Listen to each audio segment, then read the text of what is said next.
What's going on, everybody? Welcome to Kicking It with Crowder. Gonna play a little bit of music, let some people join the conversation, and then we'll get started, guys. So, hey, welcome to Kicking It with Crowder, episode 12, season 2. Let's go. Y'all doing all right tonight? What up, Brogan? I ain't seen you on here in a while, man. Thanks for joining, man. I appreciate you.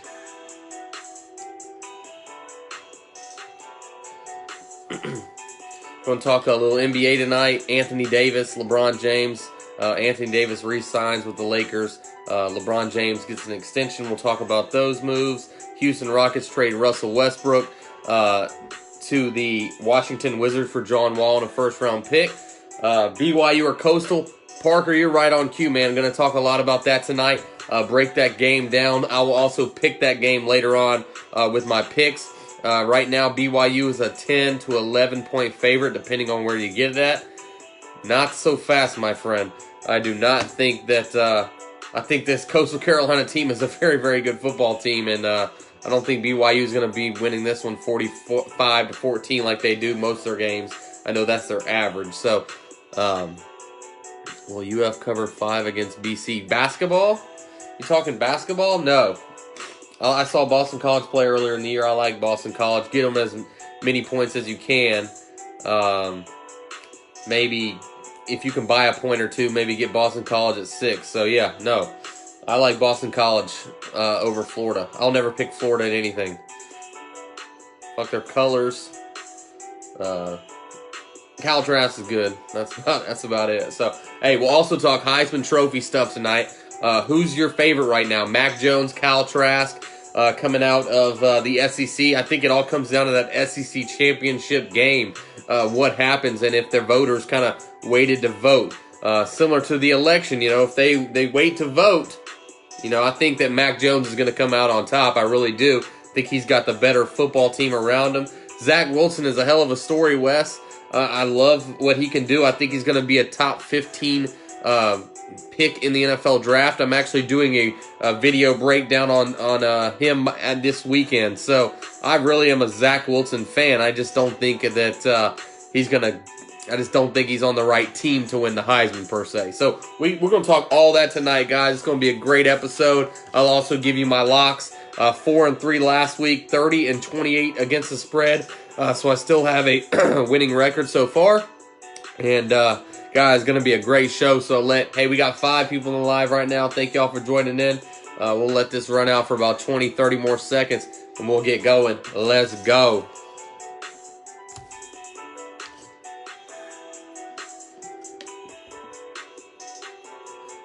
Oh, yeah, no, Parker, I'm talking Steelers tonight, too, man.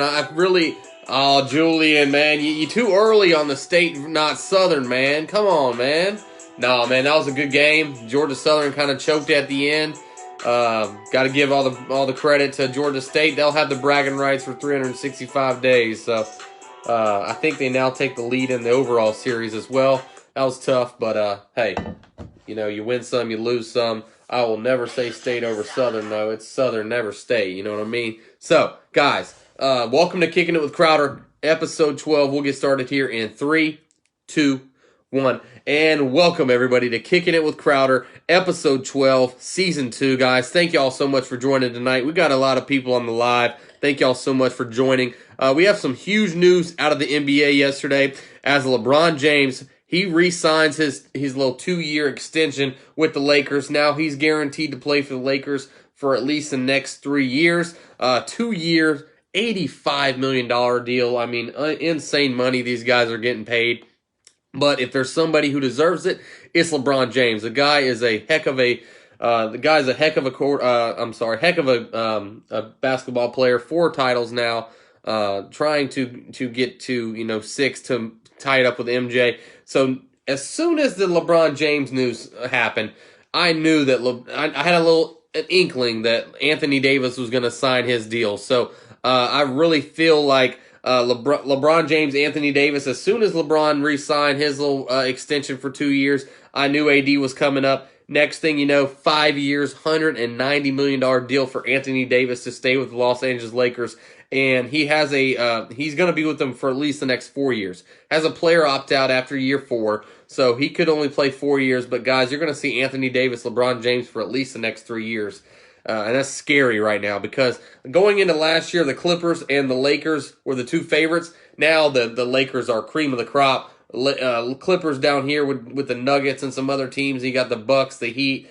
I really feel like the Lakers could go on a nice little run. And if you see a three-peat, or maybe, if LeBron James can win another title next year or possibly get a third title with them, making it 6, I mean, you're going to see LeBron James, that GOAT status, talked about a lot. I don't think he'll ever do as much to pass Michael Jordan, but man, heck of a player LeBron James is. I can't fault him for anything. Didn't like him early on in his career, but now it's really hard to root against the guy. So, Parker wants to chime in on this. Did I hear about the Alabama State title last night? Thompson versus Auburn. Yes, I did watch the highlights in that. And Thompson is a team who is, they were 13-0 heading in this game, won a state title last year versus Central High School in Phoenix City.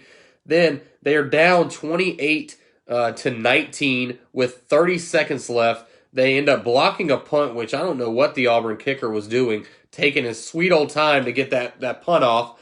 Then they get the onside kick, similar to what the Dallas Cowboys did to the Atlanta Falcons this year, even though it was just a regular onside kick. They get it. 2 pass interference penalties get it to I think the guy hit like a 38-yarder to win it. Unbelievable game from Thompson, never quitting. A lot of teams just would have laid down right there with 30-some-odd seconds left in the game, down 9. They did not. They actually end up winning and giving the Auburn high school team just a crushing loss. That was tough.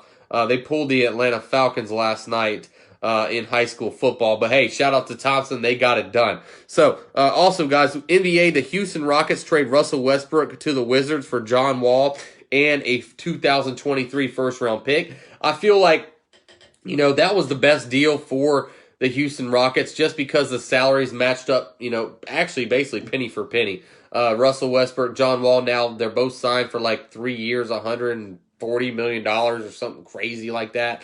I mean, that's just unbelievable. And John Wall hasn't played in 2 years, coming off the Achilles injury. What's he gonna be like? I think that James Harden, whispers are that he wanted to play with John Wall more than Russell Westbrook. So we'll see what they can do.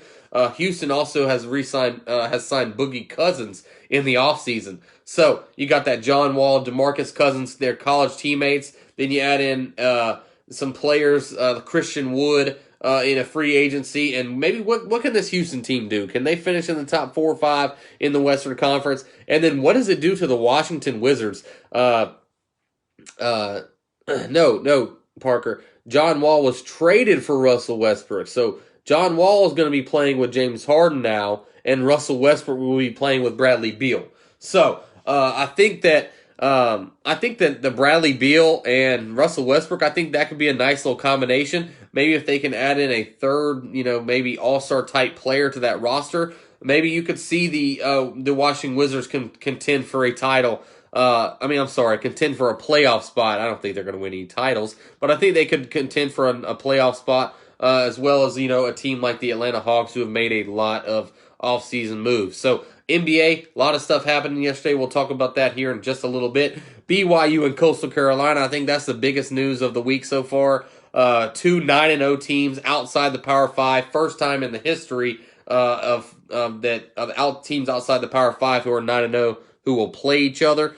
So shout out to BYU and Coastal Carolina getting that matchup done. And then also, guys, we want to talk a little bit about the Heisman Trophy. The Heisman Trophy I just don't feel like it's a trophy that was, talked a lot about maybe, 10 years or so. The Heisman Trophy was the biggest thing in college sports.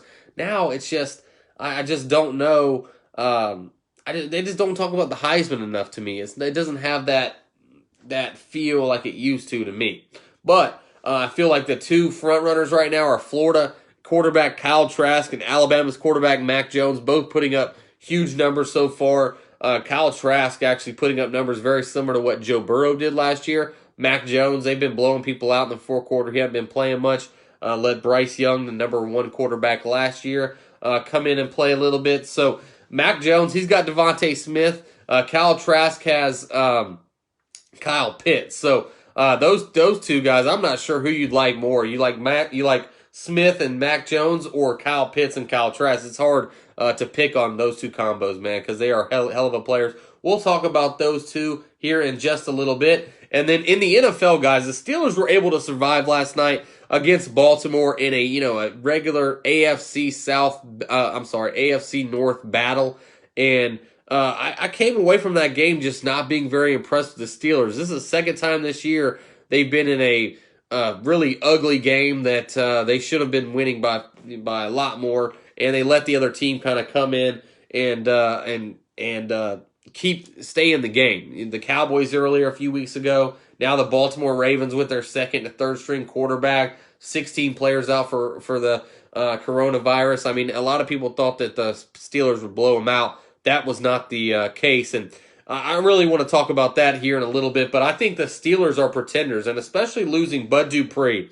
It's going to be hard for me to call a team 11-0 pretenders, but losing Bud Dupree last night, the outside linebacker defensive end from the University of Kentucky, he's in a contract year. They also lost Devin Bush to an ACL injury earlier in the season. I think those things are going to catch up to this defense. And then Big Ben is not the same quarterback he was 3 years ago. The elbow injury and just age, I think, have caught up to him. They do have playmakers on the outside with Juju Smith-Schuster, Deontay Johnson, and Chase Claypool, but their running game hasn't been very good either. So we'll talk about that here in a little bit. And then also, guys, the Falcons coming off the huge victory last week against the Las Vegas Raiders. That was awesome to watch, 43-6. Although I did bet against the Falcons last week, the Falcons are now 2-0 when I bet against them this year. So I may have to bet against them this week versus Saints. And we'll talk about that preview, trying not to get swept by the New Orleans Saints, our biggest rival in the NFL. We'll talk and preview that game here in a little bit. So, guys, all that and more tonight on Kicking It with Crowder. Don't forget, you can find me wherever you get your podcast, Spotify, Apple, and YouTube. I'm also on Twitter, guys, at Kick It With Crow. Got a lot of good content coming out there daily. And, guys, don't forget to comment, like, and share this post right here so more people can see it. So, Parker, if you're watching, man, go ahead and share this into glory and let some more people see this, guys. So, hey, got a great show set up for you tonight. We're going to talk about a lot of those topics we just talked about. Plus, I will give you my picks for the weekend. I'll give you 1 NFL and 5 college football picks, guys. Give me 1 second to run out here real quick, and then we'll finish. Go ahead and start the show. Okay, give me 1 second, guys.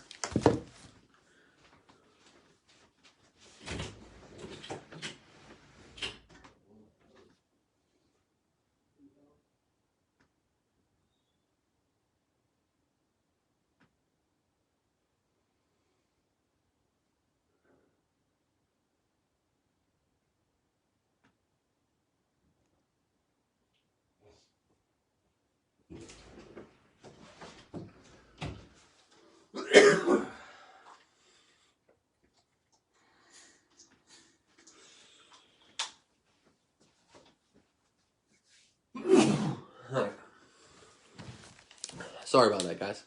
All right. So, NBA, guys. AD, LeBron James, both re-signed with the Lakers, and they're basically the All right, sorry about that, guys. My allergies are acting up pretty bad. Give me 1 second. Whew.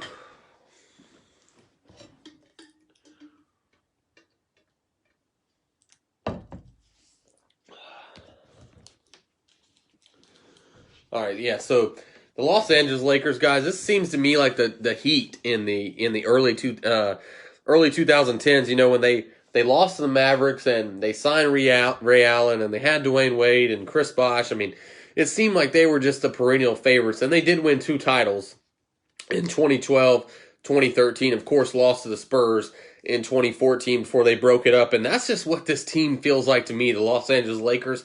I feel like they're a team who they are just head and shoulders above the rest, and then you have these other second-tier teams and third-tier teams, teams like the Mavericks, the Nuggets, the Bucks, the Heat, teams who just aren't on the same level right now as the Los Angeles Lakers. LeBron James is trying to get to 6 titles, maybe even 7 titles. I mean, this guy He's not slowing down. His body is, I mean, the guy just doesn't stay hurt. He doesn't look like he's getting any worse as a basketball player. If anything, it looks like he's getting better. And with Anthony Davis as his sidekick, and then they brought over Schroeder, the six man a year award, the Harrell from the Clippers, another 6-man finalist last year. They got Kuzma, they got Caldwell Pope. I mean, they've re-signed all these guys to keep this core together. I think that Vogel as a coach, he's a good coach to have to kind of keep these guys all together. Rob Pelinka, shout out to Rob Pelinka. A lot of people were on his case, not only when he got named the GM of the Los Angeles Lakers, but even when he traded all those prospects for Anthony Davis. You know, a lot of people thought he gave up too much, and that turned out to be false. And then also Rich Paul. I mean, you look at this Los Angeles Lakers roster, you're going to find Rich Paul clients all over the roster. And what he's been able to do as a guy who, you know, didn't go to law school, who a lot of people said he couldn't be a sports agent, he is proving everyone wrong. He is, of course, LeBron James, you know, homeboy. They've known each other for 20-some-odd years. I think they played high school basketball together. That's LeBron James' right-hand man. He trusts him. And, I mean, LeBron James is basically going to go, if he's not a billionaire already, he's very, very close to being a billionaire. And just LeBron James, what he's lived up to, you know, coming out of Akron, being on Sports Illustrated, being the chosen one, and being able to live up not only to the expectations he set for himself, but what everyone else set for him. I mean, the guy doesn't have any scandals. He's a family man.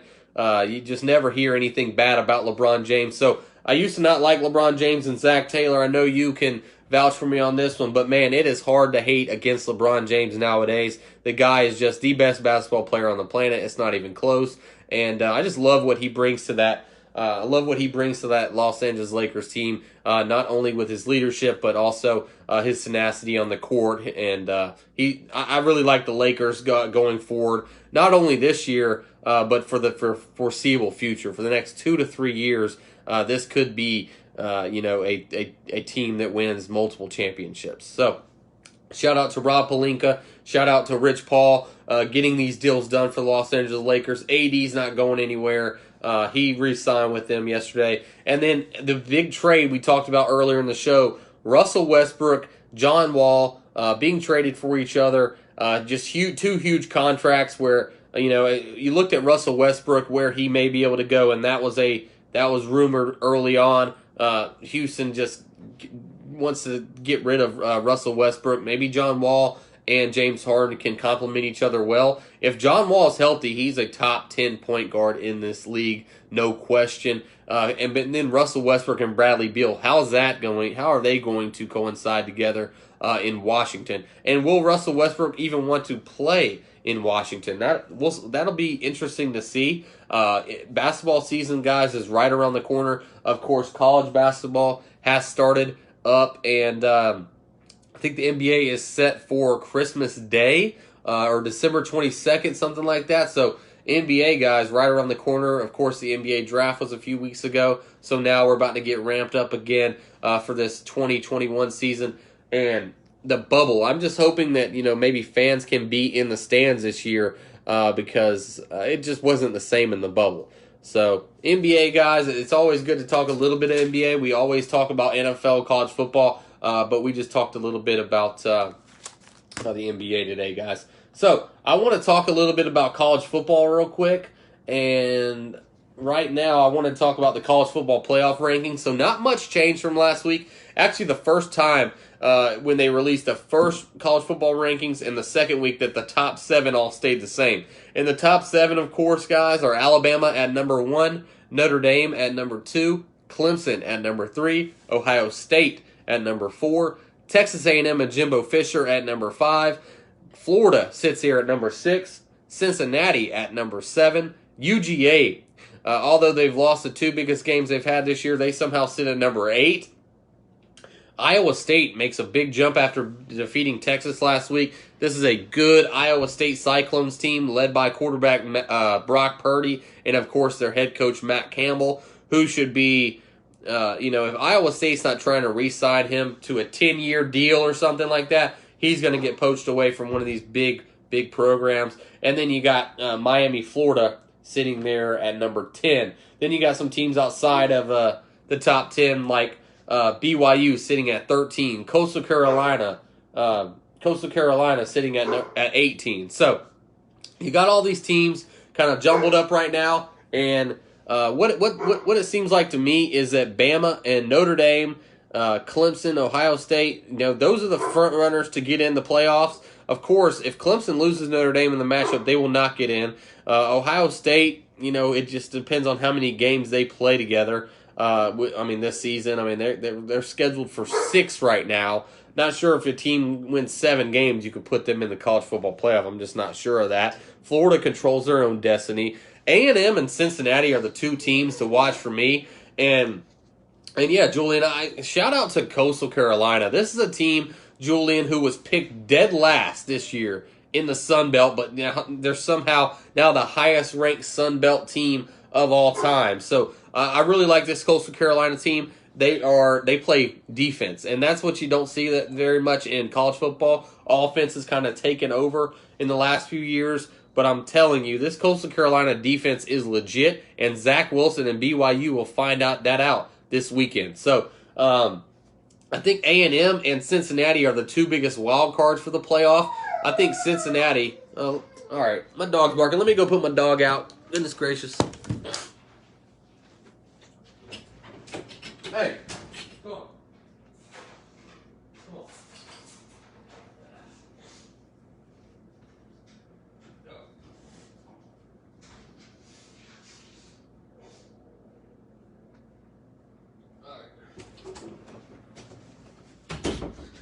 All right. Sorry about that. Thought I could do a show with my dogs inside. That turns out you can't, but yeah, Cincinnati, this team, I think this is my highest rated non-Power 5 team right now. Their defense is just loaded. Their offense, they do have a very good quarterback as well. And Luke Fickell's done a heck of a job recruiting. Gotta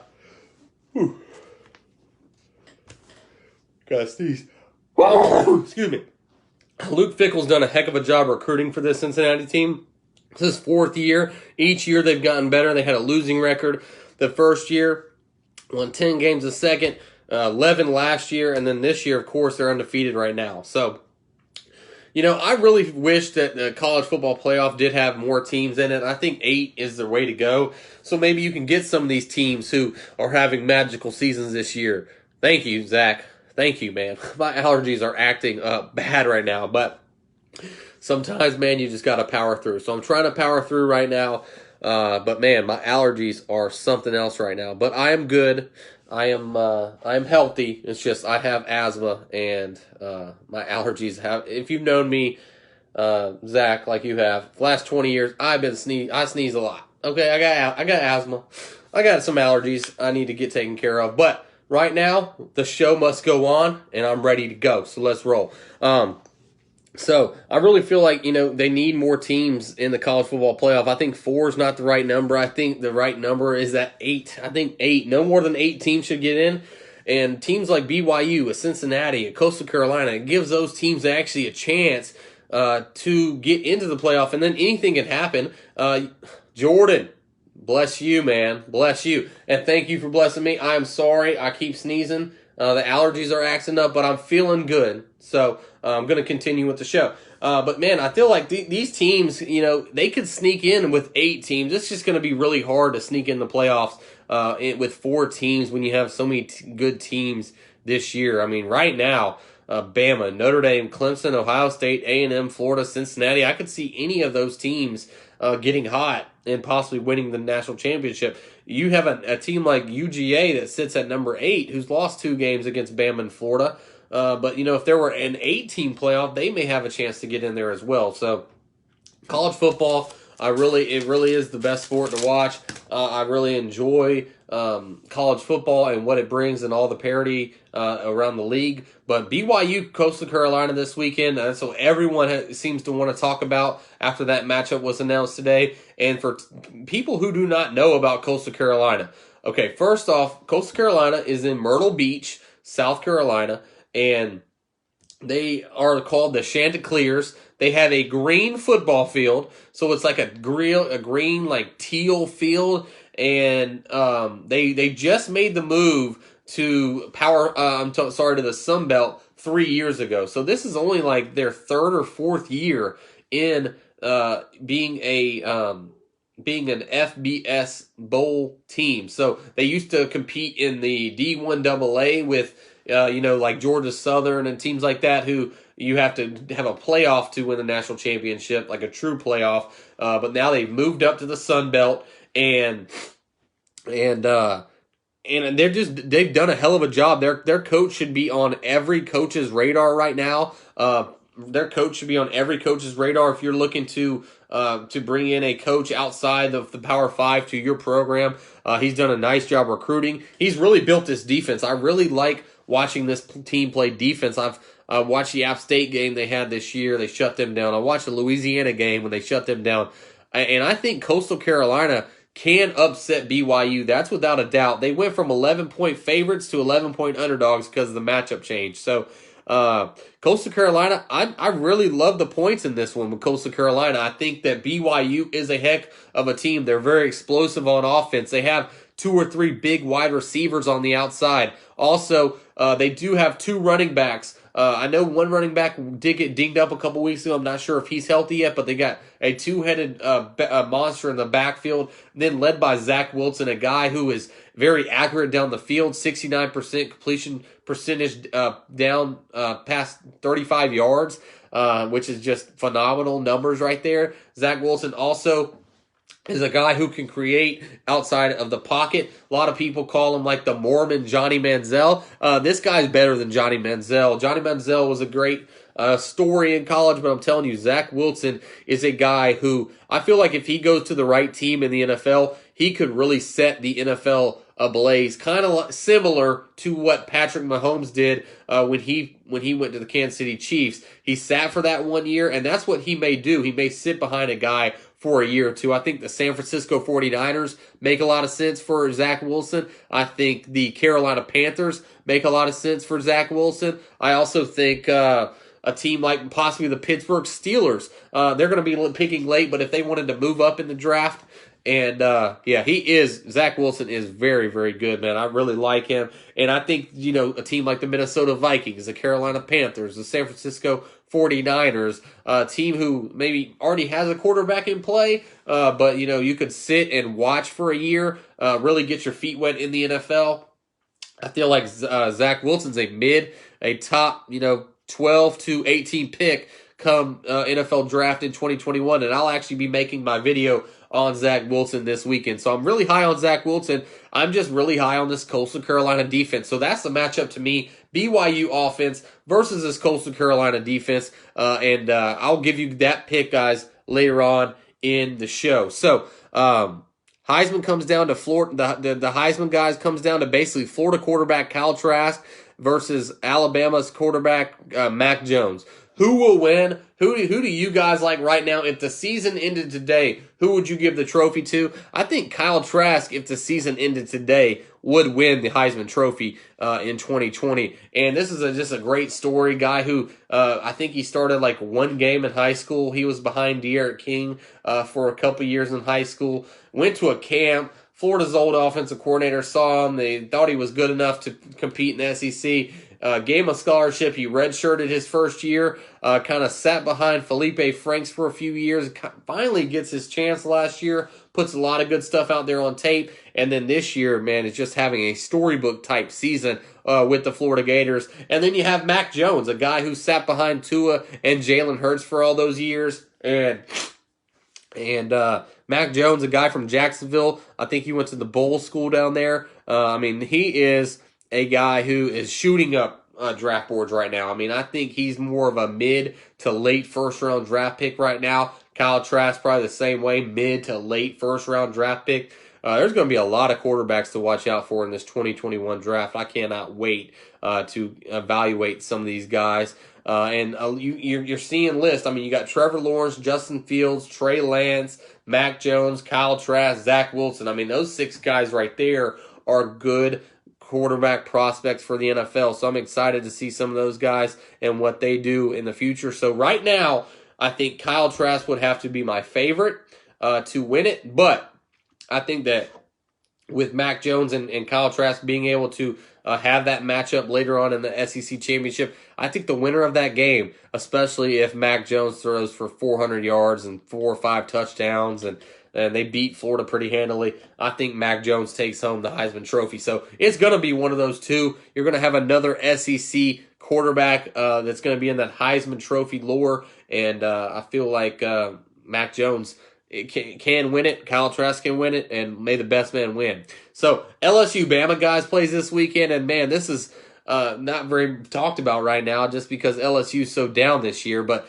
man, Alabama, I'm telling you, is pissed off going into this football game because of what happened last year. Not only did LSU kind of beat them last year and rub it in, and the players went to recruits and told them they better pick LSU, and Orgeron gives the speech afterwards, and I mean, there's a lot of stuff going into this game, and as long as Nick Saban's on that sideline this weekend, and Alabama lines up with their full team, Alabama or LSU doesn't stand a chance in hell over LSU this weekend. I'm thinking, I mean, this one's going to be ugly. I wouldn't doubt Alabama dropping 50 points on LSU's head this weekend. You could see LSU possibly score. I watched them last week versus Texas A&M. They scored 13 points. I mean, or 10 points or something like that. They're just not a good offensive football team right now.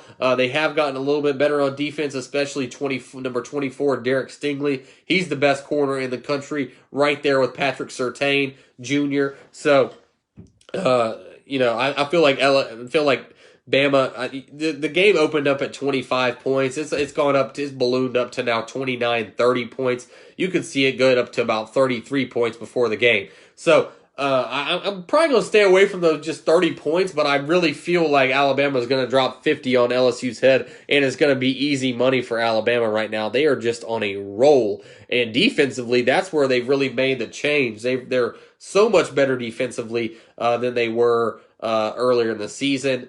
What's up, Taylor? Especially when they matched up with Ole Miss, and Ole Miss kind of exposed that Alabama defense. Ever since that game, they just have not been able to.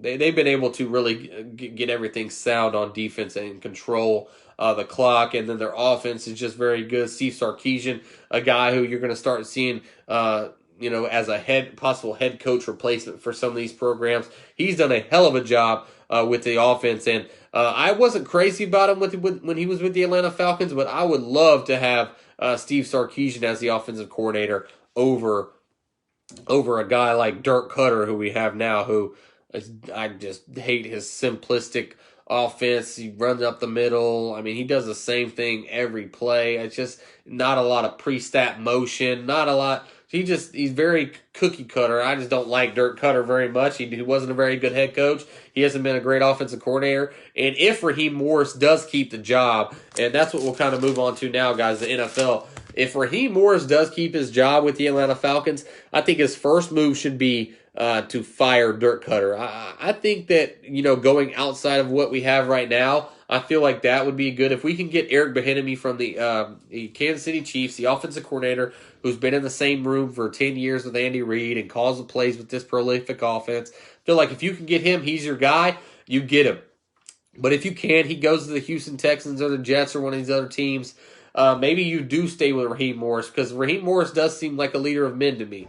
He did have a lot of say in that defense that struggled earlier in the season, but they've simplified things. They got the linebackers, Alukin and Deion Jones, playing with their hair on fire. Grady Jarrett's, of course, he's an all-pro almost every single year. We've kind of shored up the secondary with Keanu O'Neal looking healthy again as well. A.J. Terrell, top 10 corner, top 15 corner right now already as a rookie. So I really feel like the Falcons have done some good things on defense. Offensively, they do struggle at times because I think of really the play calling and what happens on offense. But I think Raheem Morris or Eric Bieniemy, those would be my two choices for the head coaching position. And if Raheem Morris is retained, I think he's got to get rid of Dirk Cutter, keep Jeff Ulbrich as the defensive coordinator, and then maybe sign a guy like Jim Caldwell to run the offense. I feel like that would be a real win-win for not only Raheem Morris, but the Atlanta Falcons as well. And guys, so if you watched the Steelers-Ravens game yesterday, you were probably shaking your head a little bit and wondering, man, is this Pittsburgh Steelers team legit? And they are a very good football team. They're a tough-nosed football team. Mike Tomlin, probably going to be coach of the year right now in the NFL. But two things. Injuries are going to start to catch up with the Pittsburgh Steelers. They've not only lost Devin Bush a few weeks ago, the linebacker out of Michigan, they've also lost their outside linebacker, kind of Swiss Army knife, Bud Dupree, who was in a contract year as well, guys. So he was in a contract year, tore his ACL yesterday against the Baltimore Ravens. No clean slate. Tired of fans being caught in the moment after basically by being eliminated after.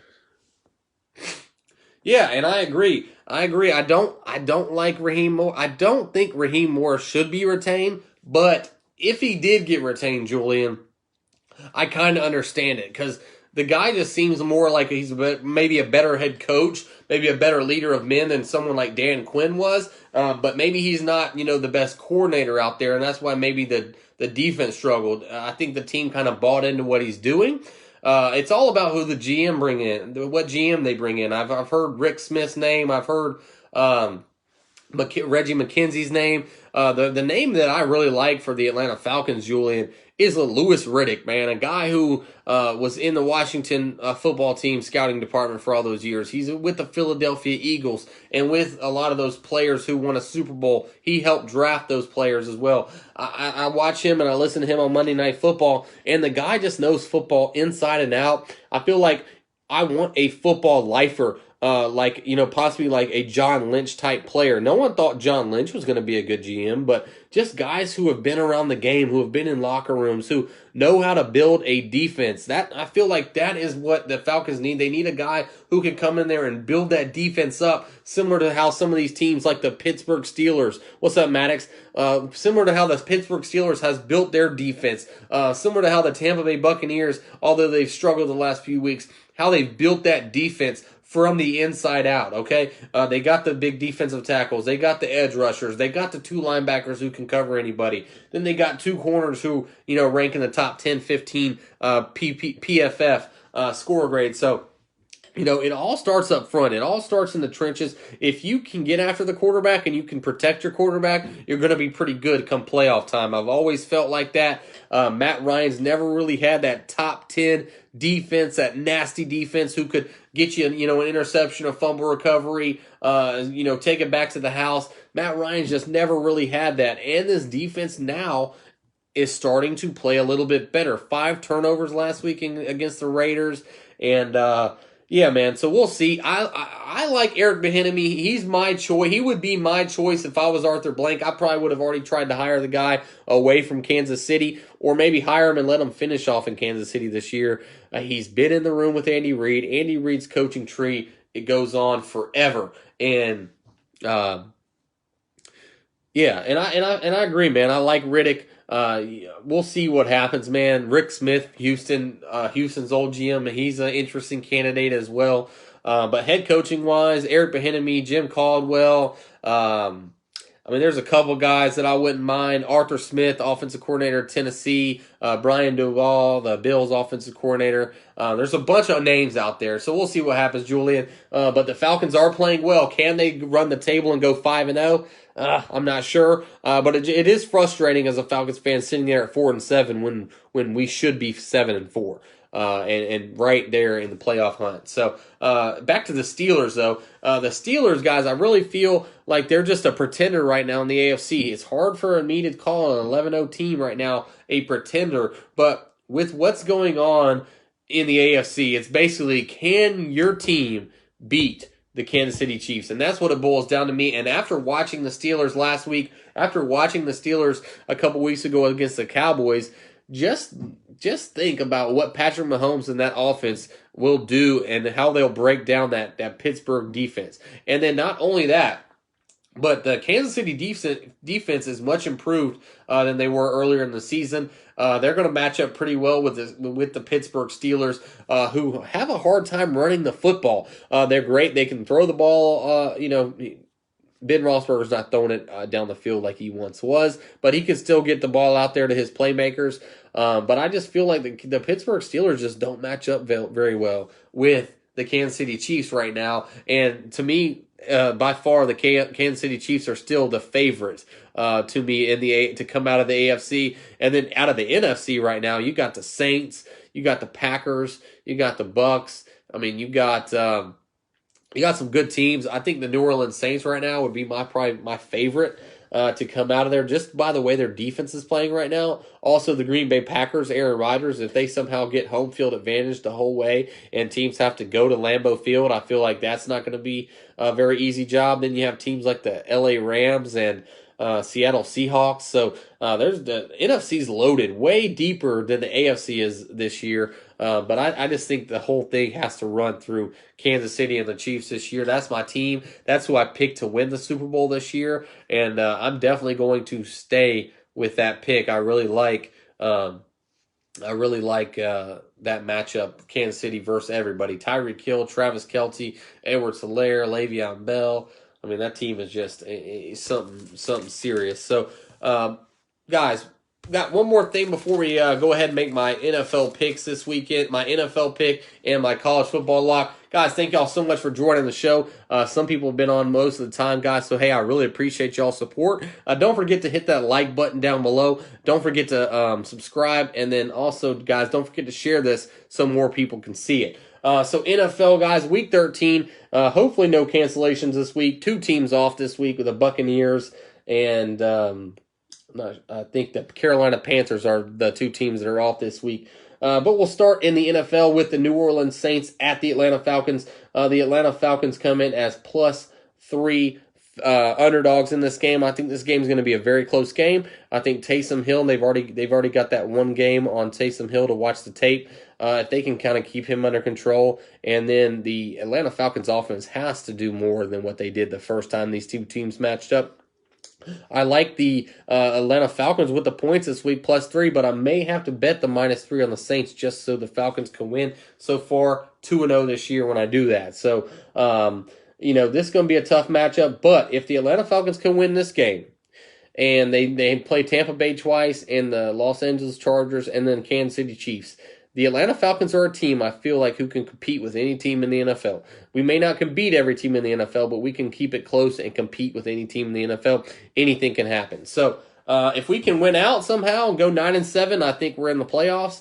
8-8 probably this year isn't going to get it done unless they do add that extra playoff spot, but we'll see what happens there. Detroit goes to Chicago this weekend, and Chicago, man, they're reeling right now. They've lost 5 in a row. They now sit at I think they're 5-6 now, or 6-5, something like that. Or the Chicago Bears. Detroit's not very good either. They just got whooped up by Houston. That's kind of a throw-up, toss-up game. It is in Soldier Field in Chicago. Cleveland at Tennessee. Tennessee is -5.5 right now over the Cleveland Browns. I really like the Cleveland Browns in this one, +5.5. This is a good football team.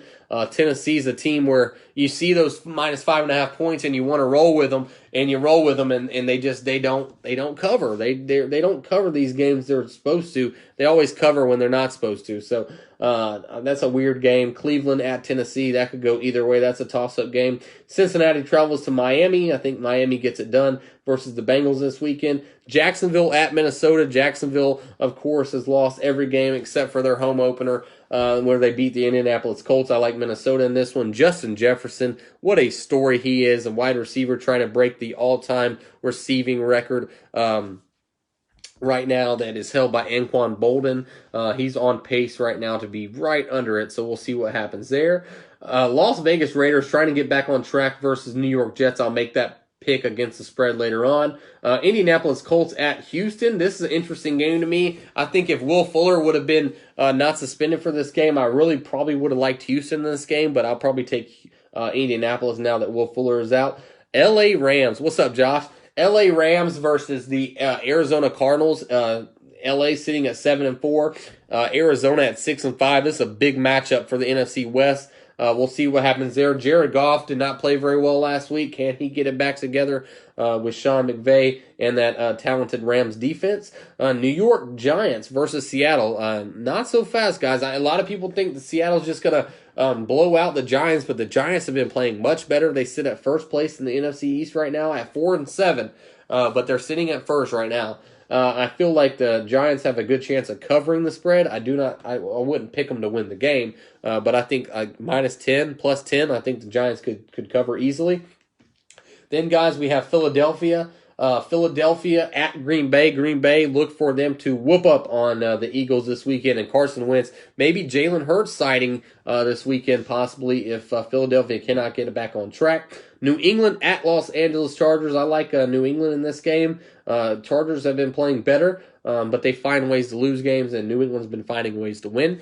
In the Sunday night game on NBC, Denver at Kansas City. Denver will have Drew Lock at quarterback this week, so hopefully a lot better matchup than they had last week versus Saints.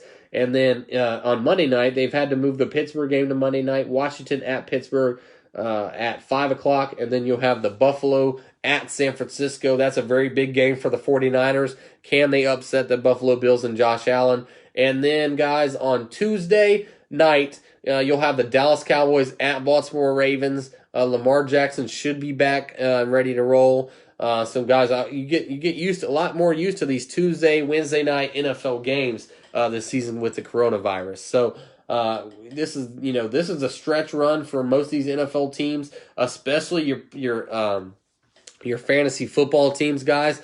I know right now I've clinched 3 playoff spots right now, I've clinched 2 playoff spots in my 4 leagues. I definitely have a good chance to clinch 3 in my other league. I have to basically win to get in, and it's going to be tough. I was sitting at 5-1. I'm now 6-6, so I've not had a very good run here in the last few weeks in that fantasy football league. But good luck to all the fantasy football owners this weekend as you prepare for the playoffs and try to make some money. Talking about money, guys, NFL locks. I always give you 1 or 2 NFL locks and then 5 or 6 college picks, guys. So I want to talk a little bit about my picks last week real quick before we move on to this week. Let me see where they are. Okay, so guys, my picks last week. All right, I was let me turn my brightness on real quick. Okay, all right, guys. So NFL last week, I was going into last week. I was 26-25 against the spread, and I was 4-3 on the week. So I had Houston -2.5 over Detroit. They hit. I also had Coastal Carolina -16.5 over Texas State. They hit. Also had Clemson -24 over Pitt. That hit. And also had Indiana over Maryland -11. That hit. So those 4 games hit last week. And then the teams that did not cover, the Dallas Cowboys. And what an idiot I truly was for picking the Cowboys against the Redskins last week. I am sorry. I apologize for that. I don't know what the hell I was thinking. They ended up getting the shit kicked out of them in the 4th quarter, and I do apologize for picking Dallas Cowboys last week. If I could do it all over, I'd pick Washington with the +2.5. Also had UNC +5 over Notre Dame. That was a very good game. But UNC was not able to cover. They lost by 2 touchdowns. And then also I had Auburn +24.5 over Bama. Gus Bus, man. Gus did not get it rolling against Alabama last weekend. They did cover the I had them on a teaser too, so I bought 6 points. They covered the 30, but they did not cover the 24.5. They lose by, I think, 29 points last week. So 1 touchdown here or there, and they could have covered, but that many points in a rivalry game, I love the points. I'm going to roll with the points, but man, it's just so hard to bet against an Alabama football team. So 4-3 last week, guys. 30-28 so far on my picks, and let's go ahead and make these picks this weekend, guys. So we'll start the NFL, and a team who is coming off a victory. Coming off a loss last week that not many people saw coming. The Atlanta Falcons steamroll the Las Vegas Raiders. Now the Raiders have lost 2 straight.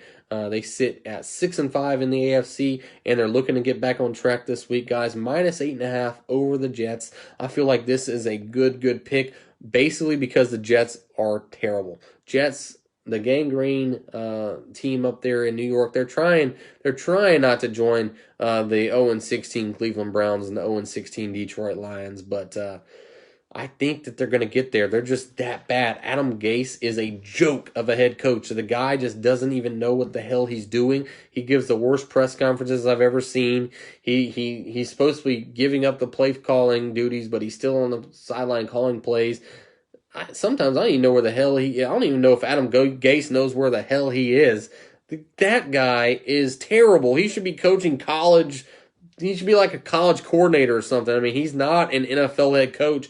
And I don't know what the Jets are doing. They should have fired him weeks ago. But the Raiders, I'll take them -8.5 over the New York Jets, who are trying to tank for Trevor right now. I'll go Raiders 31, Jets 13 in that game. Going on to the college football, and this is a game, and all these games right now are tentative on playing. If they do not play, I will make the correction on Twitter and add in another team, guys, as well. So I'll go to my 5 college games, guys, before I let you guys get out of here, man. It's been a great show. Thanks for kicking it with Crowder. But here are my locks for the weekend college football. I got Ohio State -24 over Michigan State. Basically, I'm rolling with Ohio State with this one. I saw Michigan play Indiana a few weeks ago. Was not very impressed. They lost 24-0. That would actually be a push right here if that did happen. But I'll take Ohio State in a 42-10 shootout. With Michigan State shootout for I'm sorry Michigan State. You scoring 10 points would be a shootout, but I'm taking Ohio State -24 over Michigan State. Justin Fields, Ryan Day may not be on the sideline this weekend, but he knows how important it is to get these style points for not only Ohio State but for the Big Ten as well. I'll roll with the big dogs -24 over Michigan State. Iowa State team, another top 10 team that I really like a lot, led by Brock Purdy and their head coach Matt Campbell. I'll go -6.5 with them over West Virginia. West Virginia is a team that, some weeks they look good, some weeks they look bad. I think this Iowa State is a very sound football team. I'll go Iowa State 27-17 against West Virginia this weekend. And then Indiana, although Indiana did lose their quarterback, Penix Jr., to an ACL injury, this is a Tom Allen coach football team. And I'm not sure if you've got to watch this Indiana team, guys. They're bought in. They bought into what Tom Allen is selling. And I really like this Indiana team. They're 14-point underdogs against a Wisconsin team who has only played 3 games. And you watch in Indiana, they played 6 games already. They're 5-1. They have a very talented wide receiver, a big defensive line, getting a bunch of these guys down from the south. I'll take Indiana +14 with the points. Not sure they'll win the game, but I'll definitely roll with the Indiana Hoosiers +14 over Wisconsin. Clemson, guys, -21.5 over Virginia Tech. I know it's a lot of points, but last week Clemson was beating Pittsburgh 31-0. 31-0 after the first quarter. A Pittsburgh team, they beat up this Virginia Tech team like 41-17, 41-13 or something like that. So I really like this Clemson team, and maybe look for Fuente, the coach of Virginia Tech. If Clemson goes in there and hangs 50 on them and they can't move the football, look for maybe Fuente to be fired, and that project they'll have to start over in Blacksburg. But I like Clemson -21.5. And then, guys, we go to the game of the week. Game of the week that we've been talking about a lot on this show tonight. A lot of people are talking about it right now. Coastal Carolina +11 over BYU. That is my pick right there. Some people like Coastal Carolina to pull the upset.